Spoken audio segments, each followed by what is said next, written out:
This week's reading is from Rays of the One Light, Weekly Commentaries on the Bible and the Bhagavad Gita by Swami Kriyananda. Week 46, The Promise of the Scriptures. Truth is one and eternal. Realize oneness with it in your deathless self within. The following commentary is based on the teachings of Paramhansa Yogananda. In the Gospel of St. Luke, chapter 15, we read the famous parable of the prodigal son. Jesus tells of the man who took the wealth bestowed on him by his father and squandered it in foreign lands where he fell into evil ways. At last, repentant, he returned to his father's home. When his father saw him, he was, Jesus tells us, moved with compassion, and ran and fell upon his neck and kissed him. And the son said to him, Father, I have sinned against heaven and before thee. I am no longer worthy to be called thy son. But the father said to his servants, Fetch quickly the best robe and put it on him, and give him a ring for his finger and sandals for his feet, and bring out the fattened calf and kill it, and let us eat and make merry, because this my son was dead and has come to life again. He was lost and is found. And they began to make merry. Small-hearted human beings, identified as they are with their little egos, give exaggerated importance to any slight they receive from others. Thus, they imagine God, like them, to be petty, unpardoning, and vindictive. In God's eyes, however, when human beings go astray, there's nothing to forgive. All of us are aspects only of his own self. He who made us resides in us. He is not far away from us in some far-off heaven. His call to us always is to return to our home within. The way of return is described in the Bhagavad Gita in the 6th chapter. Supreme blessedness is that yogis who has completely calmed his mind, controlled his ego-active tendencies, or rajas, and purged himself of desire, thereby attaining oneness with Brahma, the infinite spirit. Thus, through Holy Scripture, God has spoken to mankind. Om, Om, Om.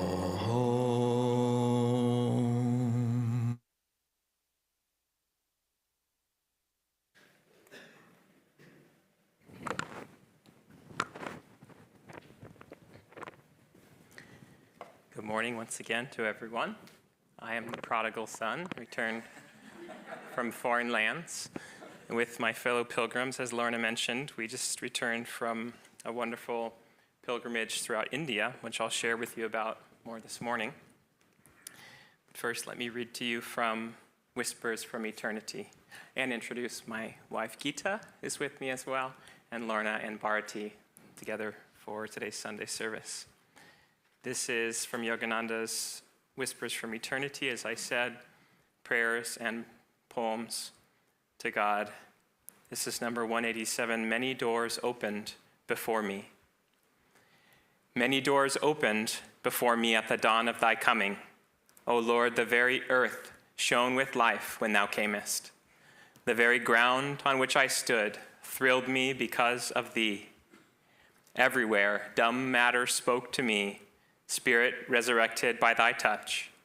All living things swayed in the incense breeze of thy approach, hinting at thy perfume of bliss. Thy sanctuary of omnipresence was long hidden by the darkness of my indifference.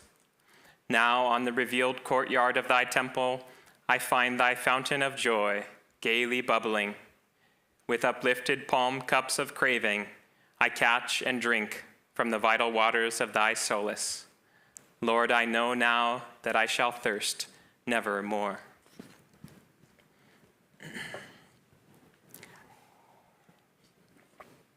Thirst never more. So, as I said, it's wonderful to be back after our pilgrimage in India, which I'll share more with you about this morning.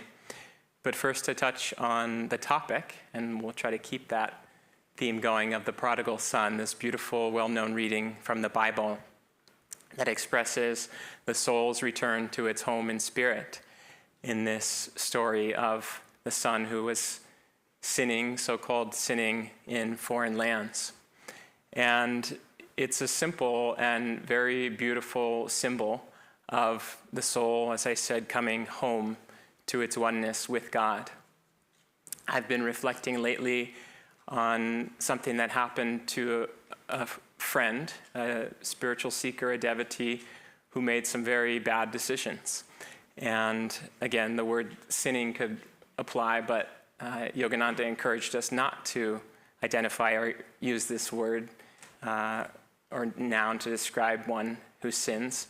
But at any rate, a friend made some very bad decisions that hurt a lot of people, and essentially is feeling cut off from God, from the Guru who is God. And so what is it that makes us feel separate from God if we're not feeling the love, the joy, the peace that comes from communion with God? It's because we've cut ourselves off from that flow.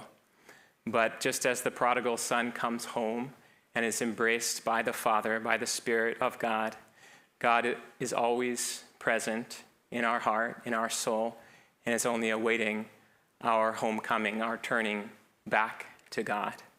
As Yogananda said, self-realization is the knowing in all parts of body, mind, and soul that you are now in the possession of the kingdom of God, that you do not have to pray that it come to you, that God's omnipresence is your omnipresence, and all you must do is improve your knowing. And so all of the seemingly long journey of the soul to spirit is that improvement of our knowing, of our realization, of our oneness with God. And as I said, throughout our time in India, it felt like a long journey in many respects, and it was.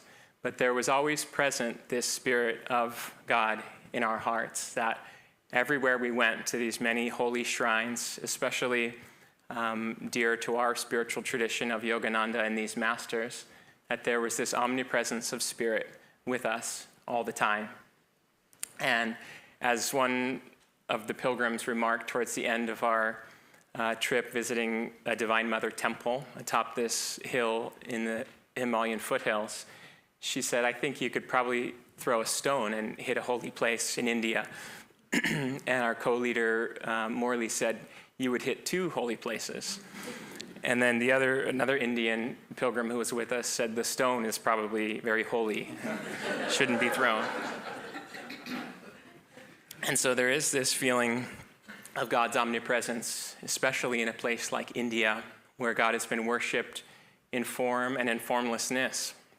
In fact, that very temple, the deity or the expression of God was a stone, an unadorned stone representing the formless aspect of God, which is often otherwise depicted in these exotic, Hindu gods or goddesses, which Yogananda and our teacher Swami Kriyananda explained are all portals, are doorways for us to worship God in its different aspects, again, of love, of courage, of wisdom, of bliss, and to tune in to the infinite Spirit in these different ways.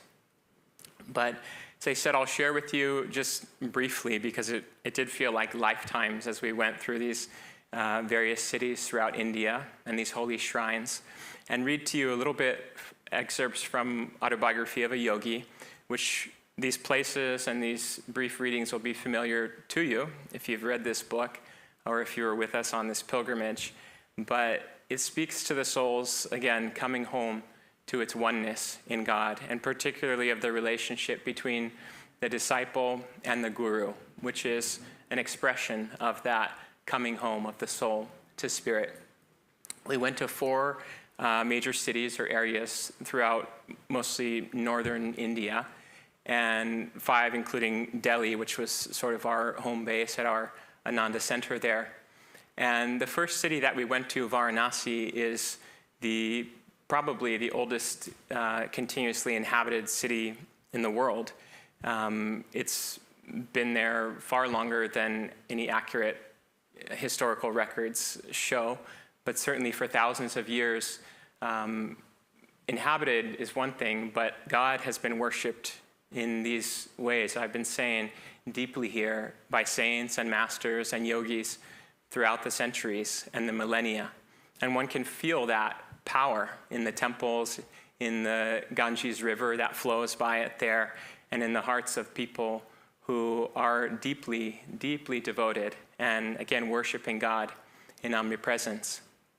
But this is also the site of one of our masters, Lahiri Mahashai's residence, where he lived for a long time. And you can go to this place, although his home is seldom open, even in the alleyway there outside his home, and feel a great spiritual power. And as Lahiri Mahashai resided here, hundreds and probably thousands of spiritual seekers came to receive the gift of Kriya Yoga that he had been bestowed upon by Babaji, which we'll come to later in our journey. And Lahiri Mahashai taught, as he was instructed, Kriya Yoga to seekers from all spiritual traditions, races, creeds, and castes, because it is meant to be a universal science of the soul and spirit, of communion with God. And so from this little remote corner of the world, this busy little city of Benares, or Varanasi as it's called, thousands were changed through the gift of Kriya Yoga. And it's interesting that it also set the stage for the spread of Kriya Yoga through the world, as not only Lahiri Mahashai came here, but our gurus Sri Yukteswar and Paramahansa Yogananda had their first meeting, as you'll recall from Autobiography of a Yogi. And I'll read to you just briefly from that encounter. Sri Yukteswar was visiting his mother's residence nearby, very close to Lahiri Mahashai's home. And it was here that Yogananda, after many years of searching, met his guru. And this is the exchange that happened. Sri Yukteswar, "O my own, you have come to me." My guru uttered the words again and again in Bengali, his voice tremulous with joy. "How many years I have waited for you." We entered a oneness of silence. Words seemed the rankest superfluities. Eloquence flowed in soundless chant from heart of master to disciple. With an antenna of irrefragable insight, I sensed that my guru knew God and would lead me to him. The obscuration of this life disappeared in a fragile dawn of prenatal memories. Dramatic time, past, present, and future are its cycling scenes. This was not the first son to find me at these holy feet. They walked after this exchange in the street to this residence of Sri Yukteswar's, of his mother's, where we were able to visit. And they had another exchange, which again I'll read this brief excerpt from. Sri Yukteswar said, "I will give you my hermitages and all I possess." Yogananda replied, "Sir, I come for wisdom and God contact. Those are your treasure troves I am after." The swift Indian twilight had dropped its half curtain before my master spoke again. His eyes held fathomless tenderness. "I give you my unconditional love."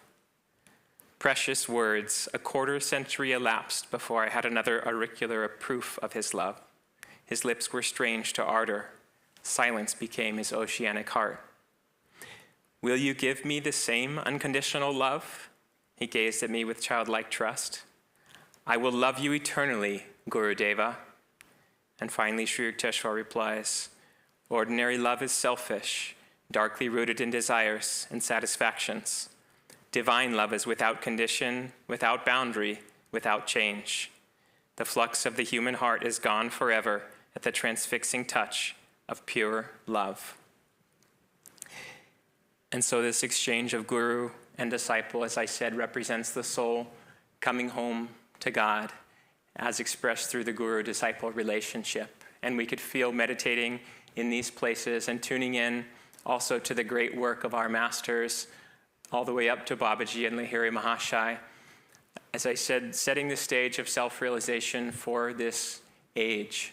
It was nearby, also very close within walking distance, that we visited the Dashwashaman Ghat, where Babaji appeared and promised to remain in his mortal frame forever, a deathless, yogi still residing in the Himalayas, as described in the autobiography, who is meant to be a shining light, a beacon of light with Jesus Christ to guide the spiritual welfare and evolution of our planet, which is a little bit troubled at this time.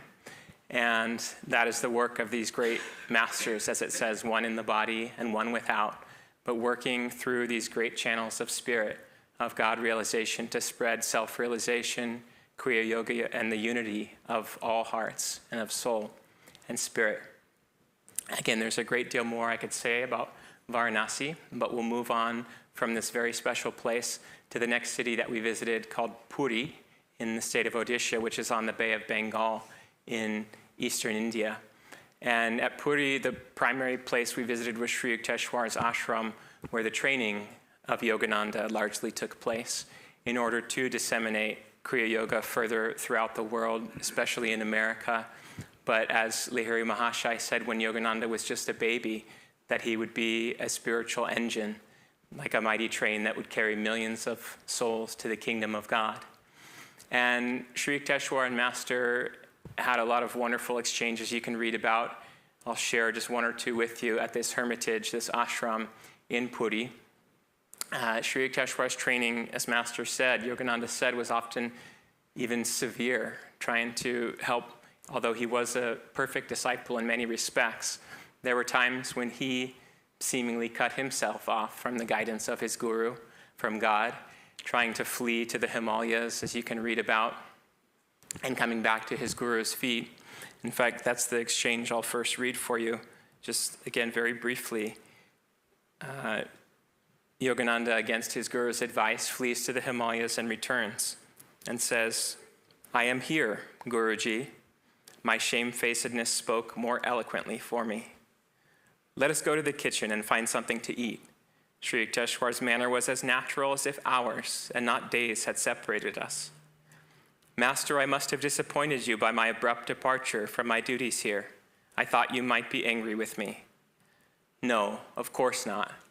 Wrath springs only from thwarted desires. I do not expect anything from others, so their actions cannot be in opposition to wishes of mine. I would not use you for my own ends. I am happy only in your own true happiness." Sir, one hears of divine love in a vague way, but for the first time I am having a concrete example in your angelic self.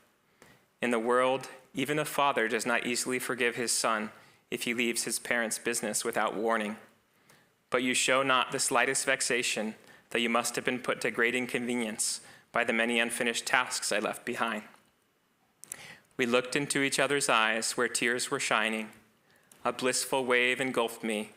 I was conscious that the Lord, in the form of my guru, was expanding the small ardors of my heart into the incompressible reaches of cosmic love. So again, we glimpse the power of the guru to bring the soul closer to God through unconditional divine love and wisdom. And Sri Yukteswar's training of Yogananda, although he did bestow on him the touch of samadhi in his ashram of oneness with God, was also very practical in nature in many respects. He explained in the wonderful chapter, The Cauliflower Robbery, that absent-mindedness is not an excuse for being lost in God consciousness. When Yogananda lovingly curated the growth of 6 cabbages to feed the disciples at the ashram, he stowed them under his bed, an unlikely place perhaps, out of sight. And as they left on an errand with Sri Yukteswar, who perceived exactly what was happening, he said, "Yogananda, did you remember to lock the door of the hermitage?" And he said, "I think so." And Sri Yukteswar said, "No, you did not, and you will pay for it." So a bit of hilarity ensues if you've read the story, and the condensed version is that a certain rather crazy person comes to steal one of the 6 cauliflowers, and Sri Yukteswar leads the disciples, including Yogananda, back to observe this very strange theft. He left behind Yogananda's gold ring and his money and just made off with a cauliflower. And Sri Yukteswar also explains that he was able to tune in to this theft, to this strange occurrence, through his powers of divine perception. He says that God is universal in thought, in consciousness, and that like a radio station, we can attune our hearts and minds to any stream of consciousness, and that he was able to do so to this strange happening, and also in order to observe and teach Yogananda and the disciples present this lesson, that in practical matters too, God is present, such as locking the door of the hermitage. And in the cauliflower robbery, a short while later, Yogananda explains one more story, which I'll share with you, about a certain oil lamp that went missing in the hermitage. And thinking again of his guru's powers of divine perception, he thought, I can simply ask the guru where to find this lamp. And so it was that he asked Sri Yukteswar where the missing lamp was. And seeing what he was up to, and again, intending to teach a lesson, Sri Yukteswar closed his eyes in mock gravity and psychic ability, and he said, "Seek the lamp by the well." And Yogananda went to the well there on the hermitage grounds where we were, and there was no lamp. And he returned, he said, crestfallen, to the guru, who was chuckling at this point with a twinkle in his eye, and said, "You see, Yogananda, I am no fortune teller. I'm not even a satisfactory Sherlock Holmes." And so again, he was teaching him, as Yogananda himself would later say, that the path to God is not a circus, that by tuning into divine consciousness, we have a responsibility, again, to be practical, as Yogananda also said, in our idealism, that to merge the world of spirit with the world of matter, the world of practicality, and to be responsible with our spiritual experiences and perceptions. But above all, this chapter in the book and in Yogananda's life represents the refinement of the soul on its journey to oneness with God, again, seeming at times like a long distance, but in fact, a very short journey that the soul gradually realizes in this oneness. Again, we don't have time to linger in Puri, although we could tell volumes about this, and we may have a satsang soon to share more about our pilgrimage. But moving on to the next city and area that we were visiting in India, from Puri we went to my personal favorite city of Calcutta, the city of Yogananda's childhood and of many great spiritual saints and masters. This is also in the far eastern corner of India, in West Bengal, like a subculture of India unto itself, and another very busy and holy city like Varanasi. But as I said, the real highlight being Yogananda's childhood home, 4 Garpar Road, where we can still visit the family of Yogananda, the descendants of his younger brother Sananda Lal Ghosh, and especially meditate and pray in the attic where he experienced God, samadhi, even as a child, his oneness with God. And it's a very palpable energy and consciousness that we feel in this place that was also frequented by other saints, as I said, and masters. Just a short walk, about a half kilometer away, is the other most special place called Tulsi Bose Shrine, the home of Yogananda's boyhood friend Tulsi Bose, where these saints would meditate together, including Sri Yukteswar and even Anandamoyi Ma and other saints who were said to be in levitation, in samadhi, and mystical experiences in the little room downstairs and the attic where puja was performed.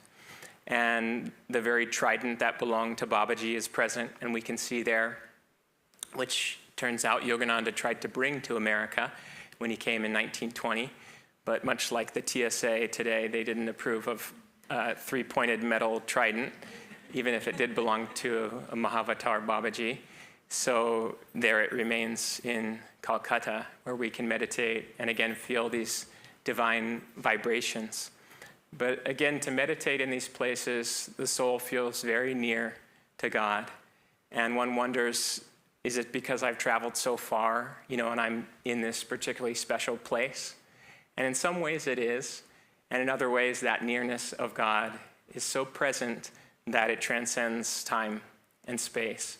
And as perhaps you can feel a touch of it even here with us now today, that we carry that omnipresence of God with us in our hearts. And again, just to be in this home, this special place of Yogananda, to meet his family, his descendants, is so special. We also visited the home of the descendants of his elder brother, Ananta Lal Ghosh, nearby, and his great grandnephew, Ishan, hosted us at his home with his family, and his little boy, Adrish, who's about 5 years old. Although he didn't speak English, we quickly became friends, and there I was with Master's great-great-grandnephew on my shoulders running around the house.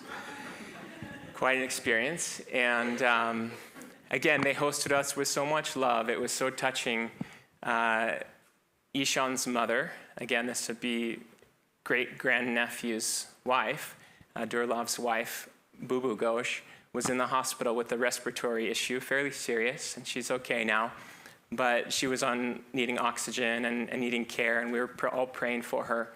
But Ishan shared with us that his mother was adamant that although she would normally be, the matriarch hosting us, he said, the devotees from America must come to our home.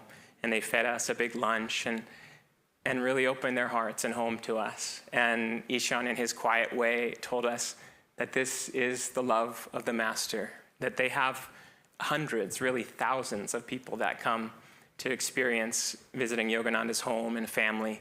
And again, in his simple and powerful way from the heart, he said, this is our Guruji's love, expressed through you all coming here and our ability to host you and feed you. He said, it's so important, it's our honor, it's our duty and our blessing to share in our Guruji's love together. And we certainly experience that in our time together in Calcutta and in these holy places.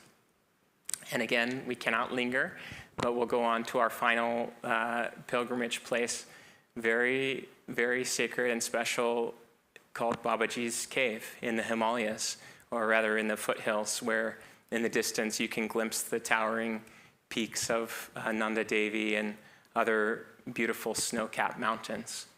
And it was a very long train and bus journey to get up to the region where Babaji's Cave in 1861 featured this meeting in Autobiography of a Yogi, described where Lahiri Mahashai meets Babaji. And again, the gift of Kriya Yoga is reintroduced for this age.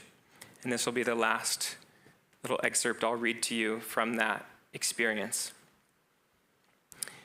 This is, again, after Lahiri Mahashai has received this touch of awakening, this blessing from his erstwhile guru, Babaji. Babaji says, for more than 3 decades, I have waited for you here, waited for you to return to me. Babaji's voice rang with celestial love. You slipped away and vanished into the tumultuous waves of the life beyond death. The magic wand of your karma touched you, and you were gone. Though you lost sight of me, never did I lose sight of you. I pursued you over the luminescent astral sea, where the glorious angels sail. Through gloom, storm, upheaval, and light, I followed you, like a mother bird guarding her young. As you lived out your human term of womb life and emerged a babe, my eye was ever on you.